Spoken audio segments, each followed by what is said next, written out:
Bismillahirrahmanirrahim. Assalamualaikum warahmatullahi wabarakatuh. Alhamdulillahirrabbilalamin. Allahumma salli ala Sayyidina Muhammad wa ala ali Sayyidina Muhammad. Baik, di kesempatan kali ini kita akan membahas secara sederhana mengenai filsafat klasik.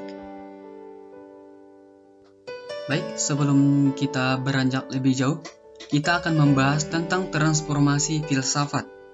Nah, istilah yang pertama digunakan yaitu filosofos, yaitu filsuf atau ahli filsafat. Nah, mereka adalah pelaku filsafat. Nah, yang kemudian berlanjut kepada filosofein atau penguasa.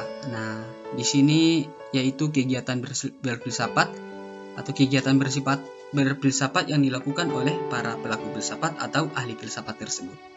Nah, kemudian selanjutnya menghasilkan filosofia atau cinta kebijaksanaan. Nah, ini merupakan hasil dari filsafat tersebut. Nah, berbicara mengenai filsafat klasik, tentu yang terlintas di benak kita adalah filsafat Yunani. Nah, tadi saya jelaskan mengenai filsafat Yunani. Nah, tentu muncul pertanyaan, mengapa filsafat Yunani lahir? Nah, tentu ada beberapa penyebab mengapa filsafat Yunani itu lahir. Nah, yang pertama, pengaruh ilmu pengetahuan dari Mesir dan Babilonia. Nah, ini mengindikasikan bahwa filsafat itu bukan pertama kali lahir di Yunani. Akan tetapi, bangsa Yunani ini mempopulerkan nalar atau filosofis itu sendiri. Nah, terbukti bahwa di sini ternyata Yunani itu memunculkan peradaban atau kebudayaan berfilsafat itu gara-gara ilmu pengetahuan dari bangsa lain, terutama di sini dari Mesir dan Babilonia. Kemudian yang kedua, Yunani kaya akan mitologi, terutama mitologi para dewa. Nah, tentu sebagian dari kita sudah mengetahui bahwa di Yunani sangat luar biasa tentang mitologi. Bahkan hampir semua elemen yang ada di alam semesta ini punya dewa masing-masing. Dewa langit, dewa bumi, dewa laut, dan lain-lainnya. Kemudian, yang ketiga, karya sastra Yunani sangat banyak dan masyhur. Nah, dan ini tentu sudah kita ketahui bersama, di Yunani itu sangat banyak ilmuwan maupun filsuf, sehingga mempunyai karya-karya yang sangat banyak. Nah, dan perlu kita ketahui, di filsafat Yunani ini ada dua periode. Yang pertama, periode pra-Sokrates. Yang kedua, periode Sokrates. Nah, dan selanjutnya, pemikiran filsafat mulai berkembang pada awal abad ke-6 sebelum Masehi hingga abad ke-5 sebelum Masehi. Filosof pertama yang muncul ketika itu adalah filosof alam.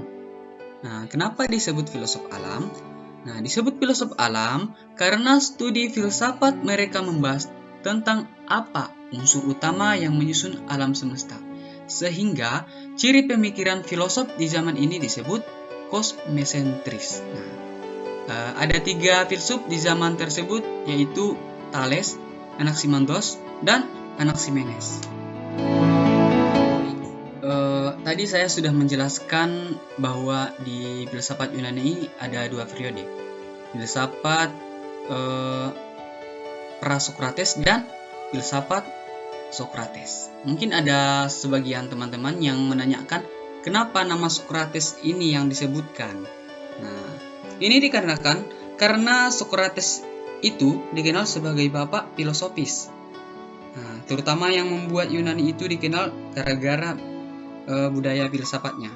Nah, yang pertama kita akan membahas tentang filsafat pra-Sokrates. Filsafat pra-Sokrates.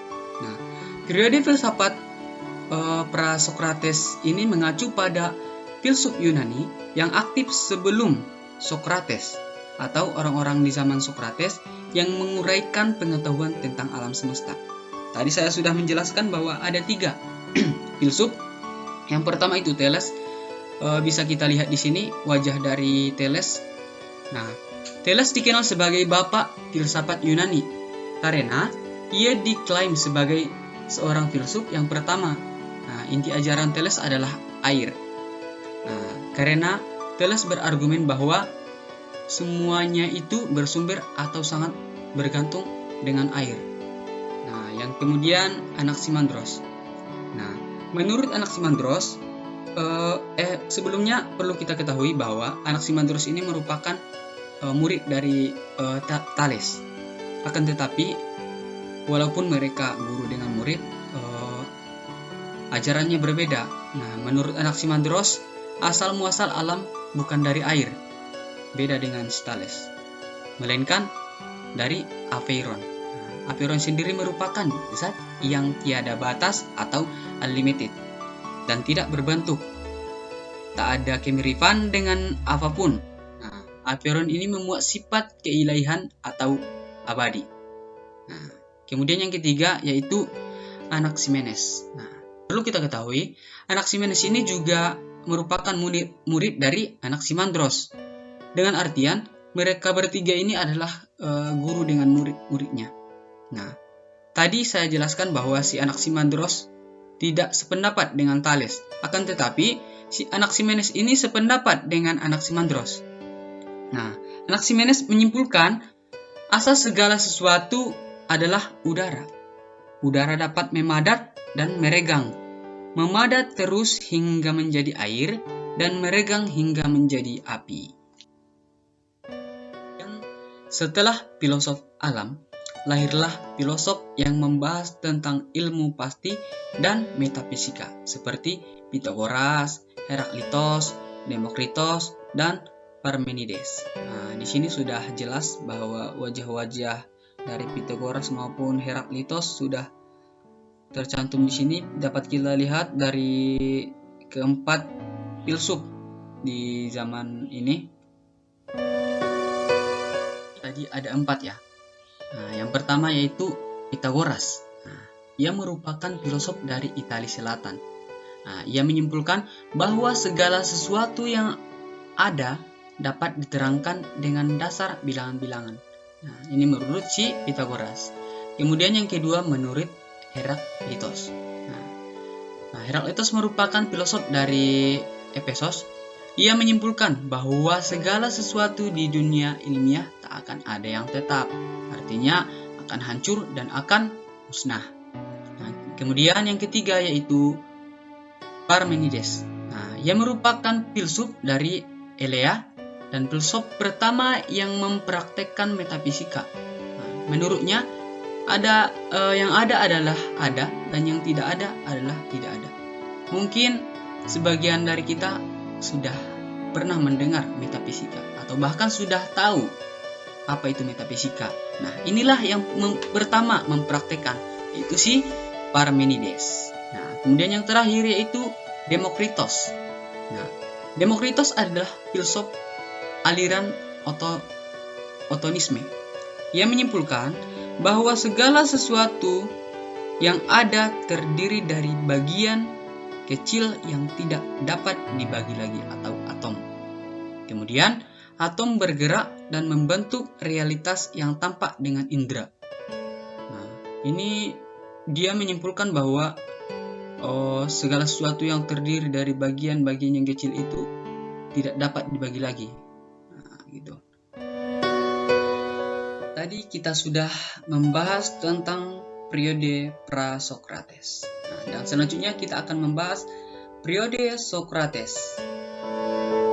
Filsuf yang pertama di zaman Sokrates ini adalah jelas, yaitu Sokrates. Nah, Sokrates mengajarkan filsafat dialektika dan kebenaran objektif yang tidak hanya bergantung pada saya dan kita. Nah, metode dialektika yang menekankan pada dialog menurut Sokrates mampu menjawab isu-isu kebenaran. Jadi menurutnya dialektika ini mampu menjawab isu-isu kebenaran. Nah, di sini ada beberapa pemikiran dari Sokrates sendiri. Yang pertama, filsafat merupakan usaha pencarian yang perlu bagi tipe intelektual. Kemudian yang kedua, keutamaan dan kebijakan adalah pengetahuan atau intelektualisme etis. Contohnya, seperti sikap baik dan jahat dikaitkan dengan soal pengetahuan, bukan dengan kemauan manusia. Nah, baginya keutamaan adalah pengetahuan. Saya ulangi lagi, baginya keutamaan adalah pengetahuan. Kemudian Socrates menarik 3 kesimpulan, yaitu yang pertama, manusia tidak berbuat salah dengan sengaja. Manusia tidak berbuat salah dengan sengaja. Kesalahan merupakan ketidaktahuan. Kemudian yang kedua, keutamaan itu hanya satu adanya, artinya menyeluruh. Nah, kemudian yang ketiga atau yang terakhir, keutamaan dapat diajarkan pada orang lain. Ini sudah jelas menurut saya. Kemudian yang ketiga yaitu pemikiran yang ketiga, membela yang benar dan yang baik sebagai nilai-nilai objektif yang harus diterima dan dijunjung tinggi oleh semua orang. Dari sini sudah jelas bahwa si Socrates ini sangat menginginkan kebenaran. Nah, kemudian yang terakhir, keutamaan dan kebijakan mempunyai suatu hakikat yang tepat, maka bukan merupakan suatu yang relatif. Nah, kemudian filsuf yang kedua yaitu Plato. Salah satu pemikiran yang paling terkenal dari Plato adalah konsep ide atau form. Ide atau form. Menurut Plato, di dunia nyata ini kita hanya melihat salinan atau bayangan dari ide yang sejati. Nah, ide-ide ini menurutnya merupakan konsep abstrak dan kebenaran mutlak yang terlepas dari dunia materi. Nah, Plato berpendapat bahwa keindahan yang sesungguhnya terletak pada dunia ide. Terletak pada dunia ide. Ia berpendapat bahwa kebenaran adalah ciri khas dari keindahan, baik dalam alam semesta maupun dalam karya seni. Nah, kemudian filsuf yang terakhir yaitu Aristoteles. Nah, salah satu pemikiran paling terkenal dari Aristoteles adalah konsep teleologi atau tujuan akhir. Nah, dalam filsafatnya, Aristoteles berpendapat bahwa segala sesuatu di alam semesta memiliki tujuan atau akhir tertentu yang mencapai potensi penuhnya. Nah, dalam karyanya yang berjudul Fisika dan Metafisika, Aristoteles mengembangkan ide ini sebagai bagian dari pemikirannya tentang alam semesta dan kebenaran. Selain itu, konsep etika Aristoteles yang terkenal adalah Nicomachean atau etis, di mana ia mengembangkan gagasan tentang kebahagiaan sebagai tujuan tertinggi manusia dan menjelaskan konsep etika berdasarkan akhlak baik dan kebijaksanaan. Jadi sangat jelas bahwa para filsuf ini menginginkan kebenaran. Contohnya di sini ada Aristoteles juga menginginkan kebenaran. Begitu juga dengan Plato dan juga dengan Socrates.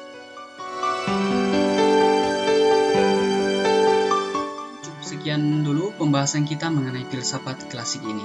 Nah, mungkin tadi ada kesalahan baik dia dari pengucapan maupun yang lainnya. Mohon kiranya dimaafkan. Nah, thank you for your attention. Kita akhiri dengan ucapan hamdalah. Alhamdulillahirabbil alamin. Assalamualaikum warahmatullahi wabarakatuh.